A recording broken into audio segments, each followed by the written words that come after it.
일주일 동안 잘 지내셨습니까? 제가 좀 요즘 달라진 게 없습니까? 예, 요즘 제가 하고 있는 게 한 가지가 있습니다.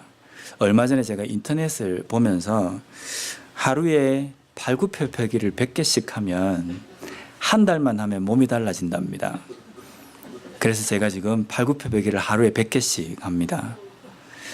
근데 힘들긴 합니다. 근데 지금 한지 한 일주일 정도 됐는데 가끔 이렇게 남자들은 그렇게 잘하거든요. 세수하면서 우통을 벗고 거울을 보면 많이 좋아졌는 걸 이렇게 생각이 들긴 하는데 제가 이게 일주일 동안 그 발굽혀펴기를 하루에 100개씩 하면서 문득 제 마음속에 드는 생각이 뭐냐면요. 우리의 신앙도 그렇습니다. 우리의 신앙도 나는 옛날에 한때 한가락했던 신앙인이다. 내가 옛날에 하나님을 얼마나 열심으로 믿었는데 이런 생각만을 가지고 있으면요.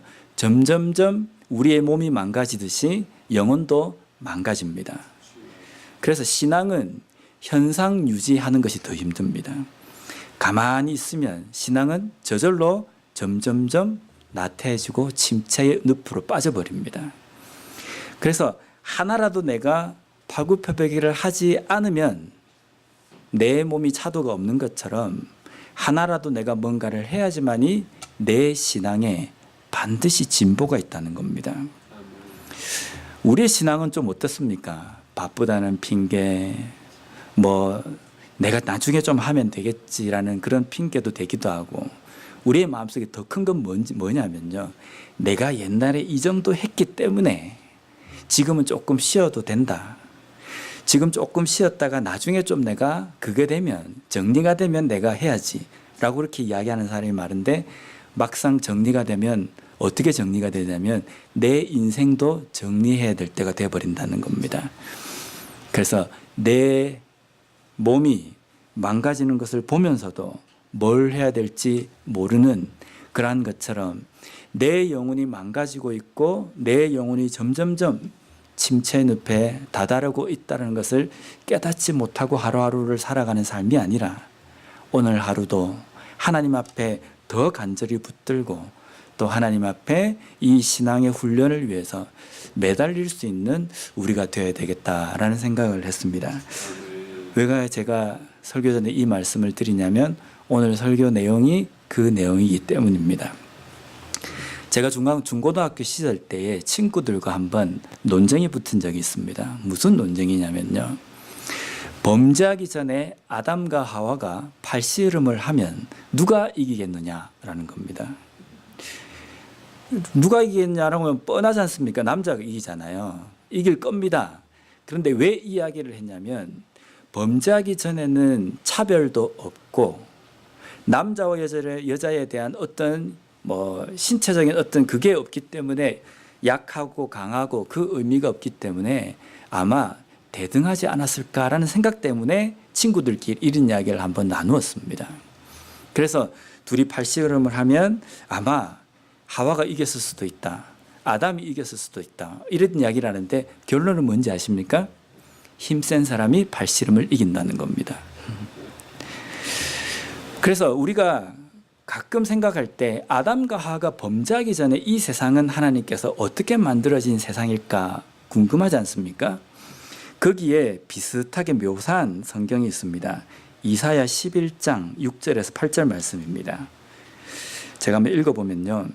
그때에 이리가 어린 양과 함께 살며 표범이 어린 염소와 함께 누우며 송아지와 어린 사자와 살찐 짐승이 함께 있어 어린아이에게 끌리며 암소와 곰이 함께 먹으며 그것들의 새끼가 함께 엎드리며 사자가 소처럼 풀을 먹을 것이며 젖 먹는 아이가 독사의 구멍에서 장난하며 젖된 어린아이가 독사의 굴에 손을 넣을 것이라. 지금의 육식동물과 초식동물이 서로 함께 뛰어논다는 겁니다. 서로 잡아먹히지도 않는 세상이었다. 그런 세상으로 회복된다라고 이렇게 이사야 선지자는 예언하고 있습니다. 근데 지금은 그렇습니까? 만약에 이렇게 되면 난리가 날 겁니다. 왜 이렇게 달라져 버렸습니까? 옛날에는 그렇지 않았다는 것이 왜 요즘은 이렇게 되어버렸는가? 그 이유에 대해서 오늘 본문 17절에는 이렇게 말씀하십니다. 아담에게 이르시되 내가 내 아내의 말을 듣고 내가 내게 먹지 말라 한 나무의 열매를 먹었은즉 땅은 너로 말미암아 저주를 받고 너는 내 평생에 수고하여야 그 소산을 먹으리라. 여기에서 우리가 주목해야 될 문장은 뭐냐면요, 땅이 저주를 받았다라는 겁니다. 죄는 인간이 지었는데 인간이 범죄를 해서 인간이 하나님 앞에 심판받는 존재가 되었는데 인간의 범죄함으로 인하여서 땅도 함께 저주를 받았다는 겁니다. 땅이 저주를 받음으로 인해서, 땅이라고 이야기하는 것은 그냥 우리가 딛고 사는 이 땅이 아니라 피조물 전체를 이야기하는 겁니다. 인간의 범죄함으로 인해서 타락과 또한 심판 가운데 있게 된, 저주 가운데 있게 된 상태는 인간뿐만 아니라 피조 세계 모든 것들이 저주 아래에 되어져 버렸다는 겁니다. 저주 아래에 되어져 버렸기 때문에 옛날에는 그렇지 않았는데 지금은 그렇게 되어버린 겁니다. 땅이 저주받음으로 인해서 일어난 또 한 가지가 있습니다. 18절 말씀입니다. 땅이 내게 가시덤불과 엉겅퀴를 낼 것이라. 내가 먹을 것은 밭의 채소인즉. 여기 보면 땅이 사람에게 무엇을 내냐면요, 가시덤불과 엉겅퀴를 낸다는 겁니다. 원래 인간이 범죄하기 이전에도 인간은 땅을 갈아야 됐습니다. 땅을 열심히 농작을 해야지만이 얻을 수가 있었습니다. 그런데 이제 창세기 2장 5절에 보면요, 여호와 하나님이 땅에 비를 내리지 아니하셨고 땅을 갈 사람도 없었으므로 들에는 초목이 아직 없었고 밭에는 채소가 나지 아니하였으며. 인간이 범죄하기 이전입니다. 인간이 범죄하기 이전에도 하나님께서는 초목이나 채소나 이러한 것들이 나지 않도록 하셨습니다. 왜냐하면 그것을 갈 인간이 아직 지음을 받지 않았기 때문입니다. 그래서 범죄하기 이전에도 수확을 해야 되는 겁니다. 근데 범죄하기 이전과 범죄하고 난 다음에 인간이 노동하고 또 수확을 해야 되는 그 수고의 차이가 뭐냐면요, 19절 말씀입니다. 내가 흙으로 돌아갈 때까지 얼굴에 땀을 흘려야 먹을 것을 먹으리니 내가 그것에서 취함을 입었습니다. 너는 흙이니 흙으로 돌아갈 것이니라 하시니라. 범죄하기 이전의 노동은 하면 하는 대로 수확을 얻을 수 있었습니다. 근데 범죄하고 난 다음에 이제는 노동이 무엇이 되어버리냐면요, 수고가 되어버렸습니다. 고통이라는 겁니다. 고통인데 어떤 고통이냐면 이마에 땀을 흘려야 됩니다. 애를 쓰고 노력을 해서 열심히 밭을 갈아야지만이 얻을 수 있다는 겁니다. 근데 지금 인간이 밭을 갈고 땀을 흘려서 열심히 가는데 가는 그 땅은 어떤 땅입니까? 우리가 앞에 읽었던 것처럼 저주를 받은 땅이고, 그 저주를 받은 땅은 인간에게 무엇을 내놓습니까? 가시덤불과 엉겅퀴를 내놓는다는 겁니다. 사람이 땅을 막 갈면 수확할 수 있는 열매나 과실을 내놔야 되는데 그것을 내놓는 게 아니라 엉겅퀴와 가시덤불을 내놓는다는 겁니다. 이것은 무슨 뜻입니까? 아무리 너가 이마에 땀을 흘려서 수고롭게 고통스럽게 노동을 한다 할지라도 너희들이 노동한 것만큼 얻을 수 없다라는 겁니다. 그러니까 우리가 그 추수절이 돼서 우리 한 해 동안 열심히 우리가 밭을 가꾸고 열심히 노력을 해도 어떤 때는 풍년이 있을 수도 있지만 어떤 때는 흉년이 있을 수도 있지 않습니까? 왜 그렇습니까? 땅이 저주를 받았기 때문입니다. 땅은 인간이 수고한 대로 그 결실을 내놓지 않습니다. 저주받은 그 땅은 인간에게 가시덤불과 엉겅퀴를 내놓는다는 겁니다. 그렇게 이제 평생 인간은 이마에 땀을 흘려서 노동 가운데, 고통 가운데 수고를 해야지만이 겨우겨우 살 수 있는 존재가 되어버렸다는 겁니다. 그러고 난 다음에 인간은 어떻게 됩니까? 다시 19절 말씀을 보면요. 짧은 오늘 본문이지만 본문을 좀 자주 봅니다. 좀 깊이 봐야 될 이 필요가 있어서 그렇습니다. 19절 말씀을 다시 보면요. 내가 흙으로 돌아갈 때까지 얼굴에 땀을 흘려야 먹을 것을 먹으리니 내가 그것에서 취함을 입었습니다. 너는 흙이니 흙으로 돌아갈 것이니라 하시니라. 사람이 흙에서 취함을 받았습니다. 그래서 사람은 죽으면 흙으로 돌아간다. 우리가 알고 있는 지식이지 않습니까? 그러면 하나님께서 지금 19절 말씀을 아담과 하와에게 하시는 이유가 너가 흙으로 빚어졌기 때문에 너는 죽으면 반드시 흙으로 돌아간다. 이 이야기를 하시기 위해서 이 말씀을 하시는 것이 아니라는 겁니다. 인간은 어디서 왔습니까? 하나님께 온 겁니다. 하나님께서 흙을 빚어서 만드셨지만 그 흙을 빚어서 만들었다고 해서 흙에서부터 인간이 온 것이 아니라 인간의 근원은 하나님이라는 겁니다. 그래서 인간이 범죄하기 이전에 인간은 하나님으로부터 와서 하나님으로부터 돌아가는 것이 맞는 겁니다. 그런데 지금 하나님께서는 19절 말씀을 아담과 하와에게 하시는 이유는 너는 이미 내 손을 떠나버렸다는 겁니다. 떠나버려서 흙으로부터 왔기 때문에 흙으로 돌아간다는 것은 아까 앞쪽 말씀에 이 흙이 어떻게 된 겁니까? 저주를 받았습니다. 저주받은 그 흙으로부터 너가 취함을 받았다. 그래서 다시금 너가 돌아가야 할 그것도 저주받은 그 땅이다 라는 말씀입니다. 그래서 인간의 범죄하고 난 다음부터 인간의 출발점은 어디서부터 시작됩니까? 저주부터 시작되는 겁니다. 저주부터 시작이 되어서 일평생 이마에 땀을 흘리고 수고를 해야지만이 겨우겨우 살 수 있는 이 땅 가운데 살다가 나중에는 어디로 돌아갑니까? 저주받은 그곳으로 다시금 돌아가는 존재가 되어버렸다는 겁니다. 비참하지 않습니까? 평생 수고해가지고 이 땅에서 정말 수고하면 죽고 난 다음에라도 이제 다 갚았으니까 보상을 받아야 되는데 그것도 보상받지 못하고 다시금 흙으로 돌아가는 저주받은 땅으로 돌아가는 존재가 되어버렸다는 겁니다. 이것을 갈라디아서 3장 10절에는 이렇게 말씀합니다. 무릇 율법 행위에 속한 자들은 저주 아래에 있나니 기록된 바 누구든지 율법책에 기록된 대로 모든 일을 항상 행하지 아니하는 자는 저주 아래에 있는 자라 하였습니다. 하나님의 말씀, 율법을 어긴 자들은 저주 아래에 있습니다. 인간은 하나님의 그 언약과 율법을 어긴 존재이기 때문에 저주 아래에 돌아가게 되는 겁니다. 그래서 태어날 때도 저주, 살아가는 일평생도 저주 아래에, 다시금 죽어서 돌아가는 그것도 저주받은 그 땅으로 돌아가게 된다는 겁니다. 또 한 가지 인간의 범죄함으로 인해 가지고 사람에게 일어나는 현상이 한 가지가 있어요. 첫 번째 현상은 저주 아래로 돌아가는 것.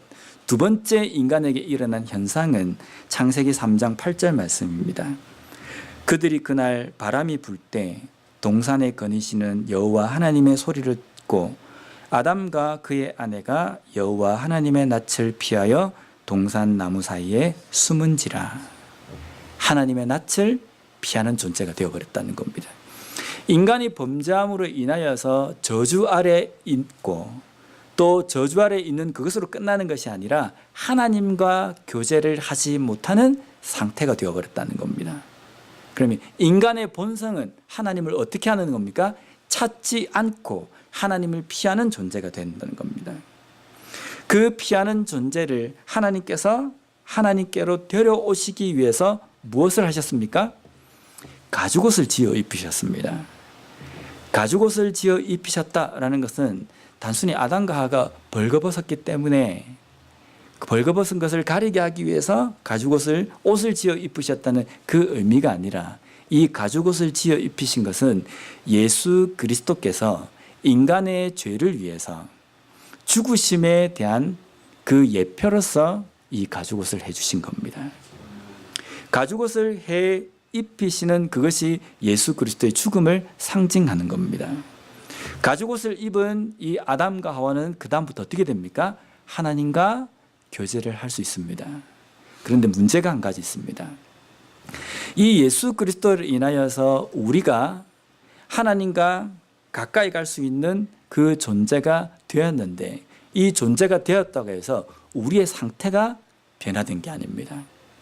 아담과 하와가 가죽옷을 입어서 이제 하나님과 대화하고 나눌 수 있는 존재가 되었다고 해서 이제는 가죽옷을 벗어도 하나님과 교제할 수 있는 존재가 된 것이 아니라 여전히 이 가죽옷을 입어야만 합니다. 우리가 하나님 앞에 나아갈 수 있는 것은요, 예수 그리스도 때문입니다. 예수님께서 우리를 죽어주심으로 인하여서 우리의 본질이 변한 것이 아닙니다. 하나님께서 예수 그리스도를 통해서 우리를 보시기 때문에 우리가 하나님이 봐주실 수 있는 존재가 된 겁니다. 히브리서 4장 16절 말씀에 보면, 그러므로 우리는 긍휼하심을 받고 때를 따라 돕는 은혜를 얻기 위하여 은혜의 보좌 앞에 담대히 나아갈 것이니라. 여기에 히브리서 4장 16절 말씀을 우리가 주목해야 되는 게 뭐냐면, 예수님께서 우리의 대제사장이 되어주셔서 우리의 중보자가 되어주셔서 우리를 위해서 대신 죽어주심으로 인하여서 우리가 어떤 자격이 생겼냐면 하나님 앞에 나아갈 수 있는 자격을 얻었습니다. 그런데 히브리서 4장 16절에 보면 그 자격을 가지고 어떻게 하라 그러냐면요, 은혜의 보좌 앞에 담대히 나아가라는 겁니다. 옷은 입고 있는데 내가 옷을 입었으니까 이 옷이 나를 땡겨갈 것이다, 이렇게 생각하지 말고 그 옷을 입었으니까 이제는 하나님 앞에 담대히 나아갈 수 있는 자격이 생겼으니까 하나님 앞에 담대히 나아가야 된다는 겁니다. 무엇을 위해서요? 긍휼하심을 받고 때를 따라 돕는 은혜를 얻기 위해서 은혜의 보좌 앞으로 나아가야 된다는 겁니다. 그 이전에는 나갈 수 없는 존재입니다. 왜 나갈 수 없는 존재입니까? 하나님을 피하는 존재가 되기 때문에, 하나님 앞에 나아갈 수 없는 존재이기 때문에 나아갈 수조차도 없고 나갈 필요성도 못 느끼는 존재인데, 이제는 나아갈 수 있는 자격을 얻게 되었습니다. 예수 그리스도 때문입니다. 그래서 우리는 이 나아갈 수 있는 자격을 받은 존재로서 어떻게 되냐면 때를 따라 돕는 은혜를 위해서 은혜의 보좌 앞에 나가야 된다는 겁니다. 히브리서 말씀에서도 우리에게 우리가 긍휼을 받았고 그 긍휼하심을 입어서 때를 따라 돕는 은혜를 받기 위해서 나가야 된다는 겁니다. 잠언 8장 17절 말씀에 보면요, 나를 사랑하는 자들이 나의 사랑을 입으며 나를 간절히 찾는 자가 나를 만날 것이니라. 여기에 표현된 간절히라는 이 단어는 히브리어로 우메 샤하라이라는 뜻입니다. 이 샤하르라는 이 뜻은요, 부지런하게 구하다, 수고를 하다, 어떻게 보면 창자가 끊어질 정도로 애를 쓰다라는 이 의미가 여기에 포함되어 있습니다. 그럼 뭡니까? 하나님을 사랑하는 자들이 하나님의 사랑을 입습니다. 어떤 사람이 하나님을 만납니까? 애가 타게 하나님을 붙들고 만나기를 갈망하는 사람은 하나님을 만난다는 겁니다. 지금까지 우리가 알고 있는 이 사고방식은요, 하나님께서 우리를 사랑하시고 예수 그리스도 나를 위해서 죽어주셨기 때문에 나는 그냥 가만히 앉아있으면 하나님께서 나를 끌어가실 것이다, 우리가 그렇게 생각합니다. 물론 하나님께서 그렇게 끌어가시는 경우도 있습니다. 그런데 일반적인 경우에는요, 우리 인간은 원래 본성 자체가 죄로 인해서 타락한 존재들이기 때문에 가만히 있으면 하나님과 어떻게 되는 존재입니까? 점점 멀어지는 존재입니다. 하나님의 낯을 피해서 숨는 존재라는 겁니다. 그런 숨는 존재가 되기 때문에 가만히 있으면 하나님과 멀어질 수밖에 없다는 겁니다. 예수님께서 우리를 위해서 죽어지신 그 구원의 은혜는 완벽합니다. 그런데 그 완벽한 그 구원의 은혜를 우리가 받아서 하나님 앞에 나아갈 수 있는 존재가 되었기 때문에 간절히 찾고 하나님을 붙들어야 된다는 겁니다. 그러면 우리가 그리스도인으로서 하나님 앞에 간절히 찾고 하나님 앞에 간절히 구하는 것은 무엇입니까? 마태복음 6장 25절에 보면 예수님께서 부활을 땅에다 쌓아두지 말고 하늘에 쌓아두라 라고 이렇게 말씀하십니다. 6장 25절 말씀입니다. 그러므로 내가 너희에게 이르노니 목숨을 위하여 무엇을 먹을까 무엇을 마실까 몸을 위하여 무엇을 입을까 염려하지 말라. 목숨이 음식보다 중하지 아니하며 몸이 의복보다 중하지 아니하냐. 그리고 32절에 보면 이는 다 이방인들이 구하는 것이라. 너희 하늘 아버지께서 이 모든 것이 너희에게 있어야 할 줄을 아시느니라. 몸을 위해서 무엇을 먹을까 입을까 마실까 잘 살까 이것을 구하는 것은 이방인들이라는 겁니다. 이방인이 어떤 사람입니까? 하나님의 말씀을 모르는 사람입니다. 하나님의 말씀을 모르는 사람이 사는 이 세상은 어떤 세상입니까? 저주받은 세상입니다. 저주받은 세상이고 앞으로 죽어서도 저주받은 그곳으로 가게 되는 사람이 이방인들입니다.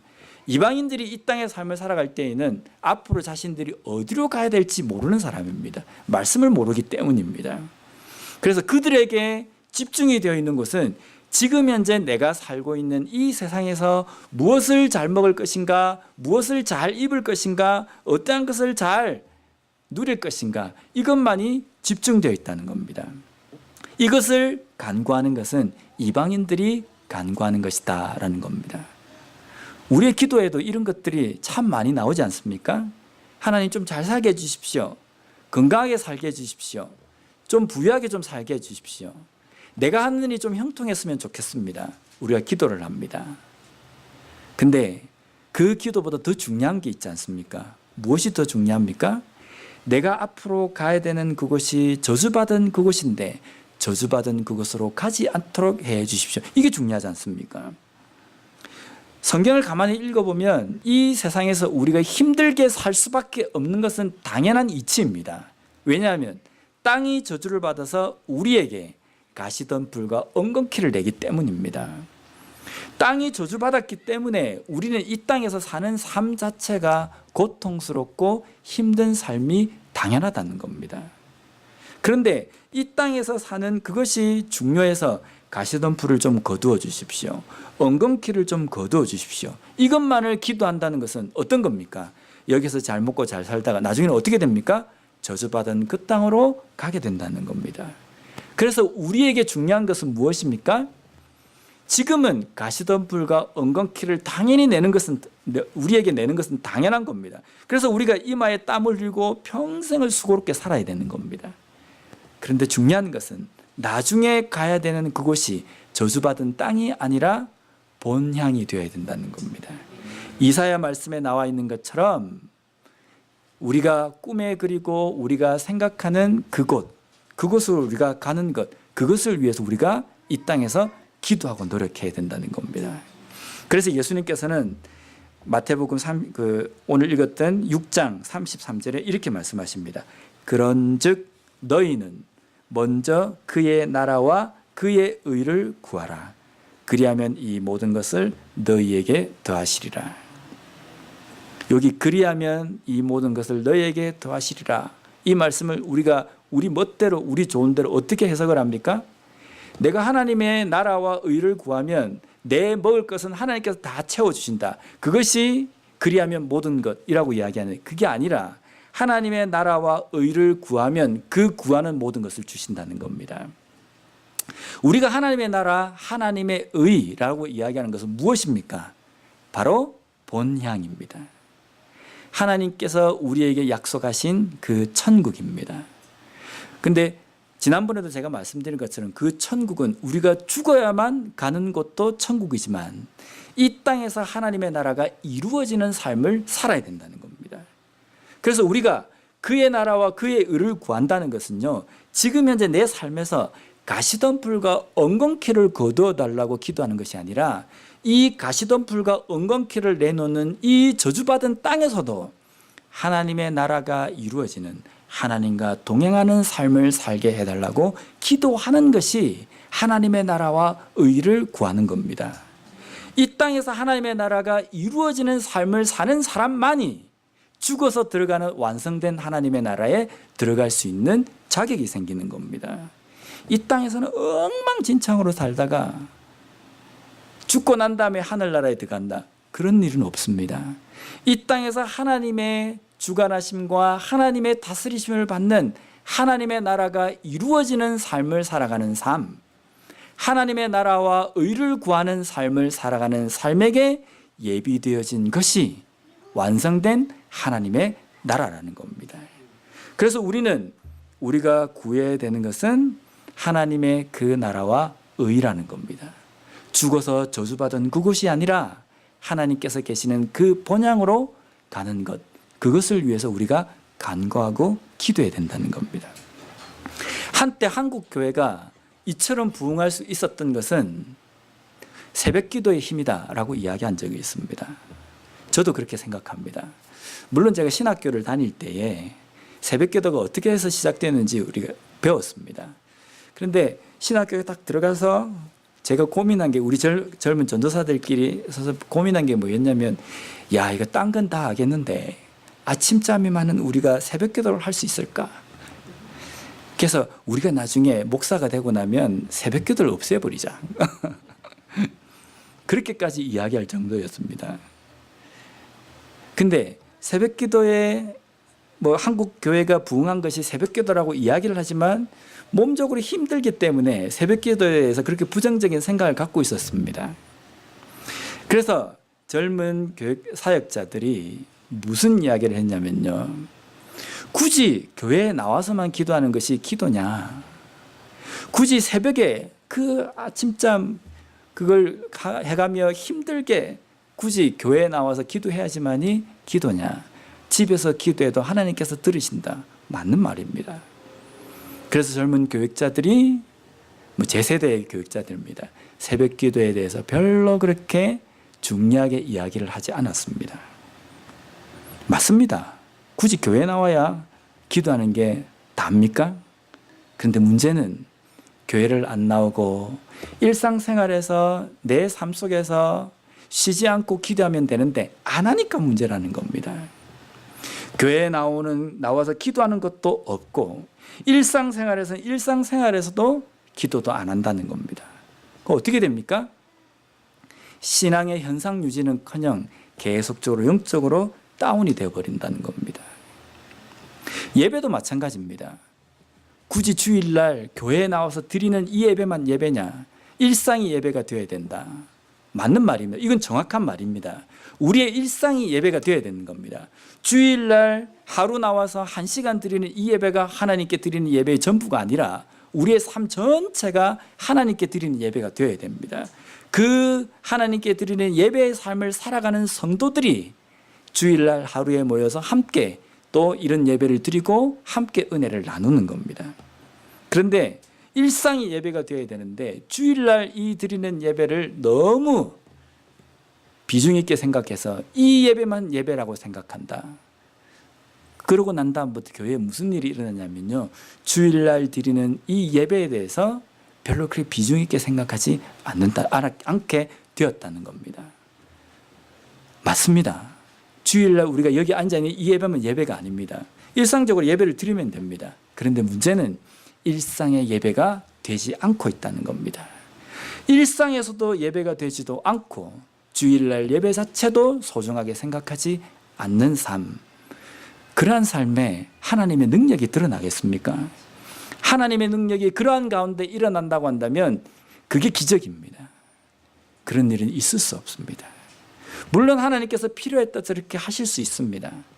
그런데 그러한 가운데에 하나님의 능력을 간구하고 하나님 내 삶 가운데 역사하여 주십시오, 기대한들 우리에게는 일어나지 않는다는 겁니다. 않는 것이 당연하다는 겁니다. 그렇다고 한다면 우리가 어떻게 해야 되겠습니까? 우리는 범죄한 이후부터 하나님과는 멀어지는 본성을 갖고 있는 존재들입니다. 그래서 우리가 가만히 있으면 하나님과 점점 멀어집니다. 하나님께서는 우리와 교제를 하고 싶으시지만 우리의 천성 자체가, 본성 자체가 죄인이기 때문에 가만히 있으면 하나님께 저절로 다가가는 존재가 아니라는 겁니다. 그러면 어떻게 해야 됩니까? 다가가고 싶어도 못 다가가는 존재를 다가올 수 있는 존재로 우리에게 만들어 주셨습니다. 예수 그리스도를 통해서 우리를 구원해 주셨다는 겁니다. 자격을 바꾸어 주셔가지고 하나님의 자녀로 만들어 주셨다는 겁니다. 그 다음부터 우리에게 숙제를 내주신 것은 너희들이 간절히 나를 찾아야 된다. 그래야 만날 수 있다라고 우리에게 말씀하고 있다는 겁니다. 근데 우리는 만나려고 조차도 하지 않습니다. 이전에는 그나마 그래도 만나려고 했는데 시대가 바뀌면서 이상한 소리를 하니까 이렇게 만나는 것은 행위적인 구원이구나. 이것은 뭔가 예배를 식격화시키고 새벽 기도를 우상화시키는 것이다. 이런 생각 때문에 그러한 것이 하나둘씩 무너져 버리니까 우리에게 그때부터 형식적인 것들만 사라지면 되는데 간절함과 애절함도 사라져 버리는 겁니다.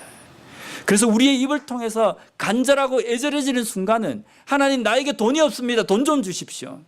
하나님 내가 너무 약해져 있습니다. 건강 좀 주십시오. 내 삶이 너무나도 형통하지 못합니다. 형통함을 주십시오. 이거 할 때 간절해지지. 하나님 내 신앙이 왜 이 모양이 되었는지 모르겠습니다.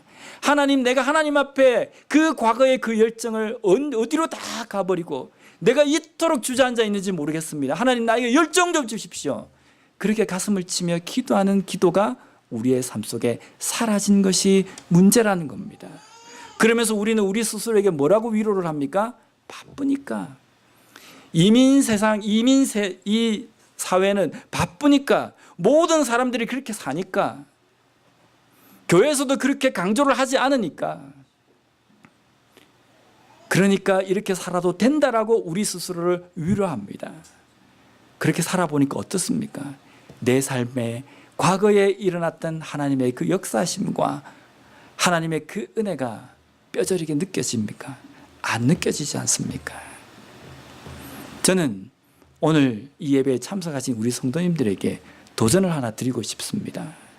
간절히 찾아야 됩니다. 하나님 앞에 간절히 매달려야 합니다. 그래야 만날 수 있습니다. 가만히 입만 벌린다고 해서 우리에게 축복을 주시는 것이 아니라 갈망하는 자에게 주십니다. 그 갈망은 어떻게 해야 됩니까? 내 주변의 모든 군더더기를 다 끊어내버리고 하나님만 찾겠다라고 하는, 하나님의 나라와 그 의만을 내가 구하겠다라고 이야기하는 결단과 헌신이 있는 삶 가운데 간절함과 애절함이 있다라는 겁니다. 우리 교회 가운데 하나님의 역사하심이 있기를 원하십니까? 그 역사하심은 목사가 열심히 한다고, 물론 저에게도 책임이 있긴 합니다. 장로님들이 열심히 한다고 되는 것이 아니라 우리 한 사람 한 사람 모두가 열심히 해야 합니다. 뭘 열심히 해야 되냐면요, 열심히 교회 출석하고 열심히 기도하고 열심히 하나님 앞에 그의 나라와 그의 의를 구할 때 그 구하는 성도들이 모인 교회 안에 하나님의 역사하심과 하나님의 임재하심이 나타난다는 겁니다. 그것을 갈망하며 기도할 수 있는 우리 모두가 되었으면 좋겠습니다. 기도하겠습니다.